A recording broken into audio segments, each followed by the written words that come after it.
నేను వస్తే రక్తంతో శవాలే కాదు, రక్తంతో సముద్రాలే వస్తాయి. మెంటలెక్కించింది డైలాగు. నిజంగా ఒక్క మాట చెప్పుకోవాలి, కొరటాల శివ డైలాగులు రాశాడంటే ఆయన వెర్షన్ వేరన్నమాట. అది కొర్రపూలి జూనియర్ ఎన్టీఆర్ నోట్లోంచి బయటకు వస్తుందంటే మనకి పవర్ఫుల్ పంచి డైలాగులంటే నటసింహ నందమూరి బాలకృష్ణ గారు, మరొక పక్కన కుర్రపూలి జూనియర్ ఎన్టీఆర్. ఈ డైలాగు వింటే మెంటలెక్కుతుంది. వీర మాస్ అన్నమాట.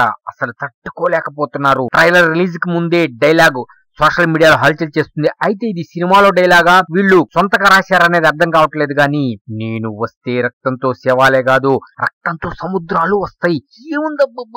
అసలు మెంటలెక్కుతుంది ఇటువంటి డైలాగులు ఎలా రాస్తాడబ్బా కొరటాల శివ. ఇంకా ఎటువంటి ఉన్నాయో ట్రైలర్ లో, మామూలుగా కాదు టాటా తీసే డైలాగులు ఉన్నాయిట. ఇద్దరు దేవర వర, అబ్బా ఏం పేర్లు, ఏమి ఇది అంగామా, మామూలుగా కాదు. ఆగమే ఇక బాక్స్ ఆఫీస్ బద్దలైపోతుంది. గుర్తు పెట్టుకోండి, రాసి పెట్టుకోండి. దేవరా రిలీజ్ కాబోతుంది 26 ప్రీమియర్స్, 27 వరల్డ్ వైడ్ గ్రాండ్ గా రిలీజ్ అవుతుంది. పాన్ వరల్డ్ మూవీగా మన ముందుకు రాబోతుంది. ఇప్పటికే ముంబైలో కుర్రపూలి జూనియర్ ఎన్టీఆర్ కుమ్మేస్తున్నాడు. ప్రపంచవ్యాప్తంగా ప్రమోషన్స్ స్టార్ట్ అయిపోయినాయి. ఇక గ్రాండ్ గా ప్రీ రిలీజ్ ఫంక్షన్.